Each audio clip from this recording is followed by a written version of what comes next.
Shawn Shewchuk, welcome to the conversation today. Thank you so much for having me. Yeah, it is a pleasure to be with you. You're joining us from Calgary, Canada, I believe you said. I'm south of Salt Lake City in Utah. And today we're going to be talking about leveraging a growth mindset to level up and achieve. I think a growth mindset is such a crucial toolkit, mindset toolkit for people, regardless of your role within any organization or whether we're talking about at home or in your community. We need to learn how to better develop, foster, and leverage growth mindset if we hope to be agile and adaptive in this crazy world that we're in, infinitely nuanced and complex and messy, and things seem to be changing at a more and more rapid pace. So growth mindset, I think, is where it's at and what it's all about. As we get started, I wanted to share Shawn's bio with everybody. Shawn Shewchuk is considered the go-to for those entrepreneurs, high achievers, and leaders that are driven to achieve more and collapse timeframes. He is known as the productivity speaker, the #1 results coach, two-time best-selling author, and most recently named one of the top 25 speakers of 2022. What a tremendous background. Anything you would like to highlight from your background or personal context before we dive on in? You know, I'll share this very quickly, and thank you for asking. Yeah, one of the things that's come out of this that's not really part of the bio that you read, which I'll do my best to live up to, is we've had a really strong call from folks in the expert space, coaches, speakers, trainers, asking, and it was never our focus or my audience, but folks that want to grow, expand, and scale in that space. And so something that's come over the course of the last couple of years we've done is really put a part of our time into working with folks in that space. There's an unfortunate fact that from a coaching standpoint, most coaches can't afford to pay attention, never mind their bills. And although they may have an incredible story, a lifetime of knowledge, skill, education, and experience, bringing that to bear and actually realizing two things: one, the positive impact they should have on others, and secondly, the monetary aspect for themselves seems to be a big challenge, and due in part to the fact that selling an intangible or something they can't see, feel, and touch seems to present its own unique set of challenges. And so we've invested a lot of time in that. Just a side note, because so many times I probably get about 10 inquiries a week through our website, through our office phone lines, through social media, and it's coaches saying, "Hey, can Shawn help me?" Yeah, I think you've highlighted a really important aspect of the coaching world. It is a challenge, and I know for myself, because I'm a professor, so that's my day job, what I spend the majority of my time doing. But I run my own firm. I do consulting work. I do coaching work as well, things like this podcast. And I know, I could have conversations all day long. I could produce content. I can write. I do all sorts of stuff. I love meeting with people. I hate selling myself. I hate doing the PR, the marketing, that kind of stuff. It's just not what I want to spend my time doing. And I don't think I'm alone in that. I think that's a common mentality for people in the space. You're right. Yeah. Well, very good. Well, thank you for that as a background. Now I'm excited to really dive into this idea of growth mindset and developing, fostering, developing, maintaining that, and leveraging it in the workforce. So maybe start with just from your frame of reference, like, what does growth mindset mean to you? I think there's been it's gained, some traction. I think you have Brene Brown and others who have popularized the idea. What does growth mindset mean to you? Why is it important? By the way, she's incredible. I was at an event pre-COVID where she was the keynote speaker in Boston. And so just, you mentioned I'm from Canada. Probably about 85 or 90% of our clients and the work we do is in the United States. And I spent, other than, COVID, when travel was challenging, I spent a lot of time down there. But she was amazing. I got the privilege to interact with her a little bit. She's amazing. I'll go back to answer your question. I'll go back a little bit. If we go back through history, all the great thinkers and theologians, philosophers throughout history have agreed on one thing. And the only one thing they agree on is what we think about we become. And I realize I'm paraphrasing that a little bit, but that's the idea behind it. So everything around you, the seat you're sitting in, the car you drive, the home you live in was at one point in time an idea in somebody's mind that moved into physical form as a result of taking some predetermined action steps. And so the reality of what we have to understand is what we're going to engage in, the what we think about, the internal conversations that we have are the most powerful things out there.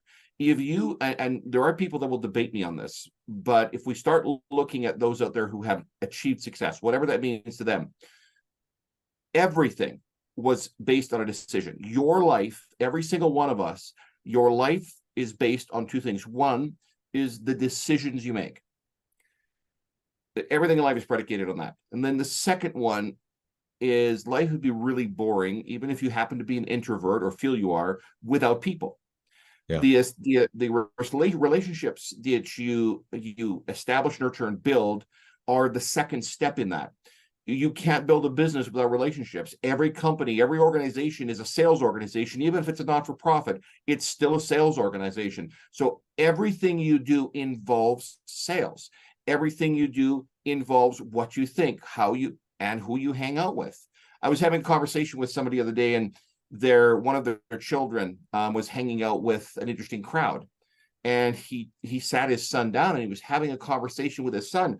And he said, do you realize that the people, he goes, Dad, the child says, I'm essentially immune, right? I make up my mind and make my decisions. He said, well, you may, and you may think you do, but you are organically going to do those things that they're doing.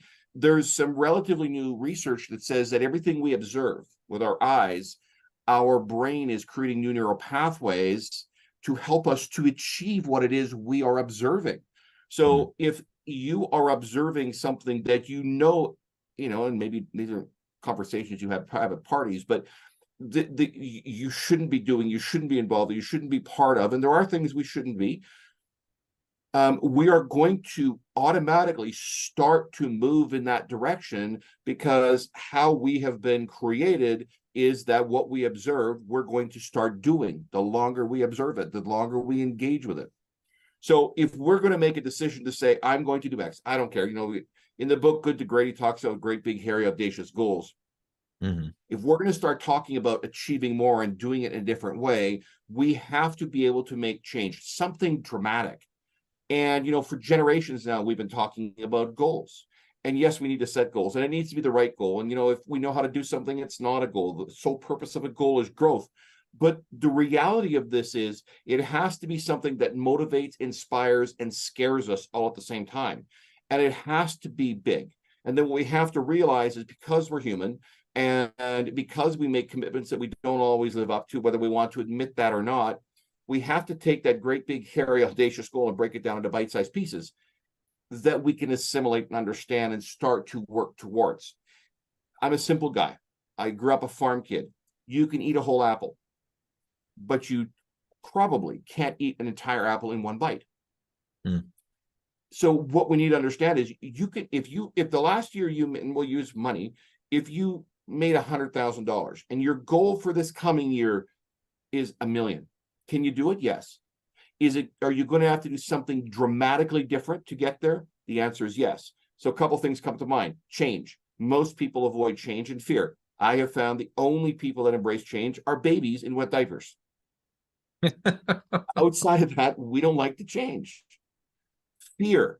There's this terror barrier that we get up and we have this incredible idea. We're going to accomplish whatever it is. We're going to change the world. And then we see this terror barrier. And it looks like it's far too high to get over or go around or go through. And we go right back to that comfort zone that we've painted ourselves into, that easy chair. Reality is the terror barrier is it doesn't exist. It's paper mache. It's a mirage. We view it differently. And when we start to understand that fear is nothing outside of our heads, there's no fear out here. It exists in here. The idea of making progress and collapsing timeframes changes dramatically. When you make not just a decision, an irrevocable decision, your life changes. Yeah.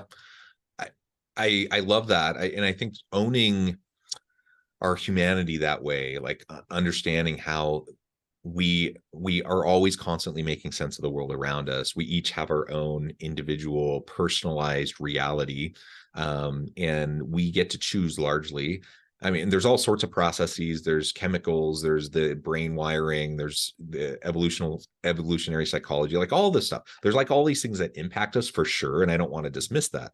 And there are external forces impacting us as well, but ultimately, we get to decide how we're going to respond to the world around us and the reality that comes alive in our minds, right?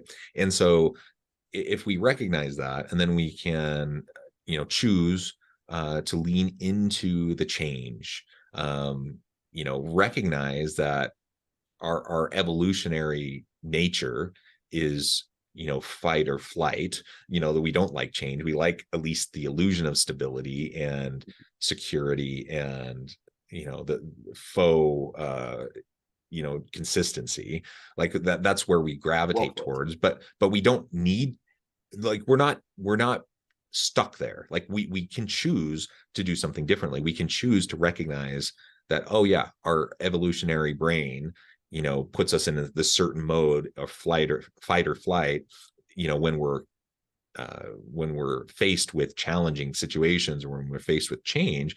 Once we recognize that, once we can go through the internal dialogue to respond to that when it's happening, so that we're not just reactionary, then we can choose to face change in a different way, where we're not as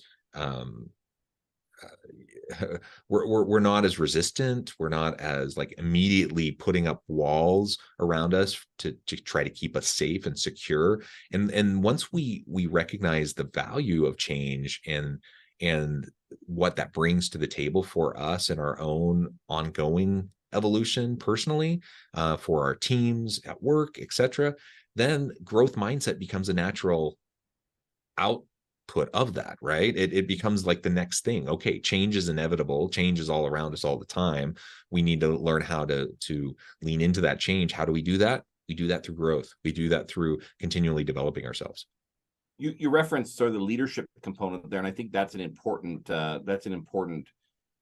topic to delve into, because for those of us that are leaders, that lead a team, or I've worked with organizations and divisions of companies and not-for-profits and NGOs all over the United States, Canada, some in Europe.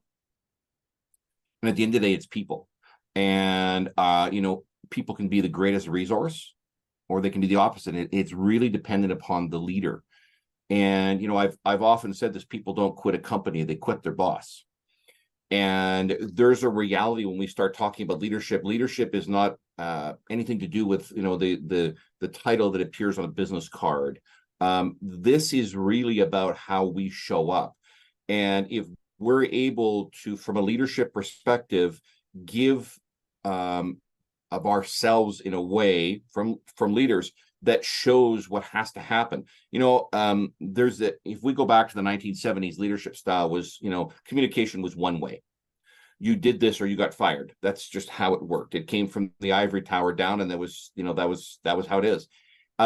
Today's leadership style has so progressed so much over the course of the last number of years, if you want a successful team, you want a successful organization, your most important resource is not your office building.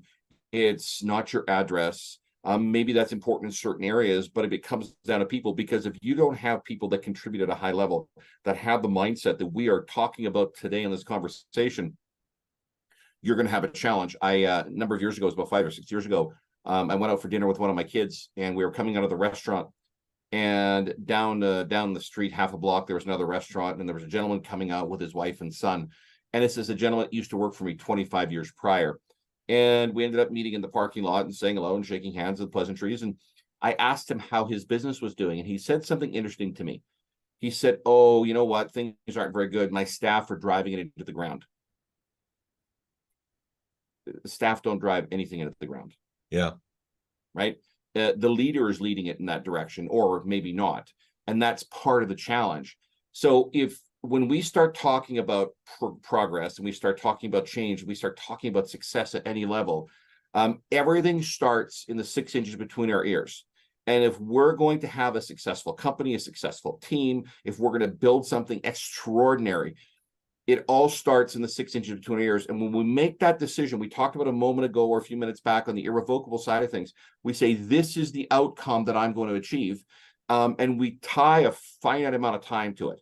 Human nature is we'll fill whatever time we're given. So if we say, I'm going to hit, and we talked about a dollar figure, let's say $1 million, and you're an entrepreneur, let's say, for example, I'm going to do $1 million in 2024.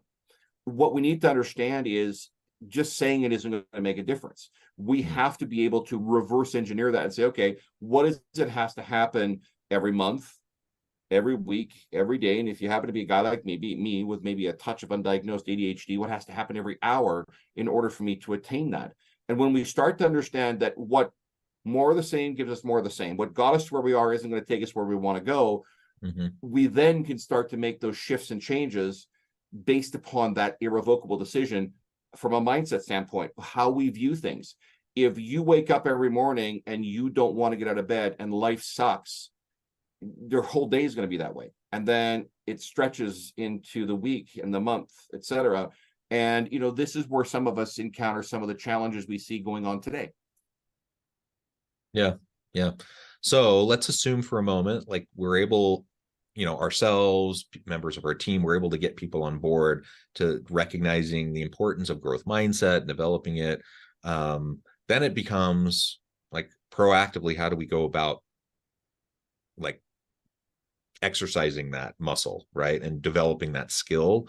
Once we start to develop that skill, then it's a question of, well, how do we then fully leverage it within an organizational context, within a team context to help us achieve more?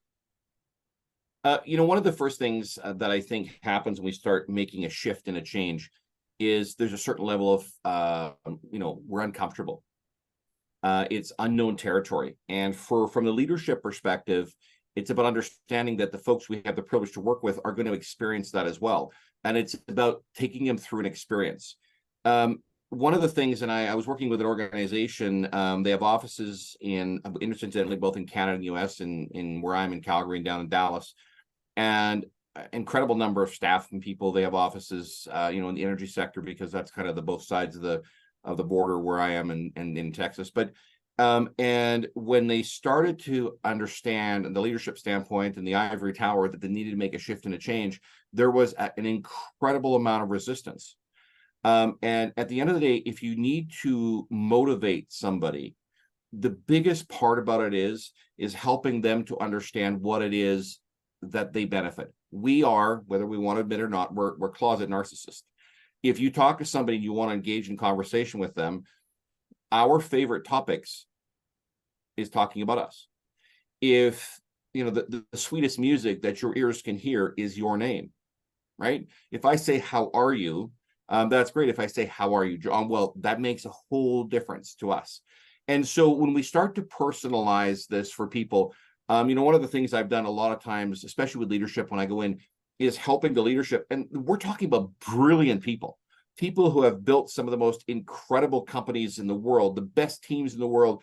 But when they start to understand that people sometimes follow them because they feel they have to, not because they want to, it changes the dynamic of the conversation.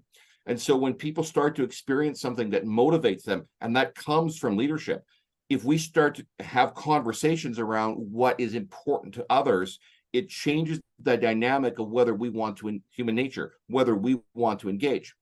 And so it's about service. If you're able to provide that level of service, and I don't mean you're going and becoming someone's servant, I mean how you serve and support in a role of a leader changes the dynamic of the response you get from them. And when people are responding rather than reacting, change is imminent. And it's positive because that's where the leader is taking them. Does that make sense? Yeah. Yeah, absolutely. So I guess moving into the rest of our time, let's really hone in on this idea of leveraging the growth mindset. We want to exercise that muscle. We want to develop it. We want to sustain it and maintain it. But it's one thing for me to foster a growth mindset myself. and even the personal growth that can come from that. That's all wonderful. But in my mind, when I think of the word leverage, I think of something a little bit different. Like I'm now taking whatever that mindset is, that skill set that I might have, and I'm catapulting it right into greater levels of achievement, greater levels of productivity. It's not just about me anymore, about my own personal growth, but I'm leveraging it now into the team, into the organization. What do you think about in terms of this leveraging component? How do we leverage growth mindset into achievement and productivity and greater efficiencies and just doing cool stuff? Well, I'm maybe my approach is a little bit different. I look at productivity as the description of productivity as any action step or activity that moves you in the direction of your goal or objective. So we've been talking about productivity for generations. We've been saying, we have to become more productive. If you look at the average person today in the United States, they're productive 4 out of 24 hours, which is not an exceptional amount. If we help folks to understand, and this is what I spend a great deal of time doing, if we help folks understand what those high leverage activities are that are going to ensure that they achieve what it is they have set out to or collaboratively committed to. So remember, we talked about a few moments ago about reverse engineering. So let's say it's someone's goal within an organization, a team environment, that they achieve a certain level of proficiency, of sales, of whatever that target or objective is. If we reverse engineer that and we say, here's what has to happen, and they will do this. There's a formula to this. Here's what has to happen every month, week, day, maybe even hour, in order for us to achieve this target. And we break this down. What that means is, in order to increase productivity, the only thing they are taking action on are those high leverage activities that are going to move them in the direction of their goal or objective. That means they're going to know and understand what it is, the activities that they're currently probably doing, and most people have things they shouldn't be doing. What are those things that you shouldn't be doing? If you're engaged in activities that are non-productive based upon what you have set as a goal or objective, or have collaborated with it within a team matrix of what you should or shouldn't be doing to achieve this, and maybe it's not about a shouldn't be doing, but you can't grow, expand, or scale. You can't succeed at any level. And this is the transactional side of having a positive mindset. You are unable to do that if you're focused on the things that are going to hold you back. So from the transactional aspect of this, we need to make a determination. What are those predetermined action steps that are going to ensure we achieve what we set out to? And then we commit to that based on a time frame, whatever that happens to be, to achieving those. Now, there are a lot of people who don't want to talk about this because this is where rubber meets the road, and this is the tough conversations. Yeah. It's great to talk about the flowery side of this and say, I'm going to achieve X, Y, and Z. But X, Y, and Z do not happen unless we come back to those, sometimes what is considered the tough conversation, to say, I have to make a shift and a change. In other words, I'm not going to achieve this if I'm doing, A, B, and C. So A, B, and C are now off the table. D, E, F are those areas that I need to engage in every day. And typically it's 3 high leverage activities that we're engaged in on an ongoing basis. If we look at truly successful people today, they work kind of on what's been promoted as a law of threes for the last 50 or 60 years. But truly successful people only focus on 3 things at any given time that are going to move them forward. Now, that doesn't mean they don't have more than 3 things on the go. It just means they're only personally engaged in those 3 things that are high leverage. And if we focus on, and throughout my last book and some of the material that we use, we call them HLAs, high leverage activities. If you are constantly aware of and focused on and engaged in those high leverage activities, you will achieve what it is you set out to. If we reverse, if we want to call it that irrevocable decision that we made at the outset, to say, this is what I'm going to do, come hell or high water, the skies can be falling, this is what's going to happen, we'll achieve that. That doesn't mean there aren't going to be challenges. That doesn't mean we're not going to face, an uphill battle in certain things. And this is where most people give up. They're faced with something they perceive as insurmountable, and they go, okay, I'm done. I'm out. There's no way on God's green earth I can do this. And they throw in the towel. I've built, and I share this because I'm no better than anyone else. And if you would have told me, 50 some years ago as a farm kid that I would be doing what I am doing today, I would have probably laughed at you or worse. I was an introvert. When I moved from small town to big city and I worked for a cell phone carrier when I was in university, I remember them having a group. They brought some speaker in from the Eastern Seaboard, and he said, I want you to go around the room and shake hands and introduce yourself to everybody. And I stood at the back of the room. Cell phones weren't quite as smart then as they are now. And I remember, staring at my shoes to make sure they were still shiny, because the last thing I wanted to do was go shake hands with a bunch of strangers. Not because I was worried about, the physical contact. It wasn't who I was. Yeah. If we can get past some of those things, and you can, it's not an if, but we have to make that decision to do that hold us back. We can make that shift in the change. And it really comes down to what we just talked about, understanding what we shouldn't be doing. And in a team environment, one of the things that happens is you work together to find out what it is you should be doing, and put a focus on an emphasis on those things that you should be doing, those high leverage activities that are going to make the shift and the change and deliver the outcomes based upon, and we use the term from Colin's book, Good to Great, Big, Hairy, Audacious Goal. Yeah, I love it. Shawn, this has just been a great conversation. I know at the time I need to let you go, but before we wrap things up for today, I wanted to give you a chance to share with the audience how they can connect with you, find out more about your work, and then give us the final word on the topic for today. I want to thank you for having me on. First of all, if you want more information, go to changeyourresults.com. If you're a coach expert out there, go to something we just did. It's called linefactorcoaching.com. Take a look around. It's something brand new that's launching in November. Listen, if you want to increase productivity, you want to get yourself to a place that you haven't been before, do a little introspection, find out what you think you should do differently, make that shift and change, and make the irrevocable decision to do it, and then execute. It's not about taking action. It's about executing on what those predetermined action steps are. Great. Thank you, Shawn. It's been a pleasure. I encourage the audience to reach out, get connected, find out more about what Shawn can do for you. And as always, I hope everyone can stay healthy and safe. They can find meaning and purpose at work each and every day.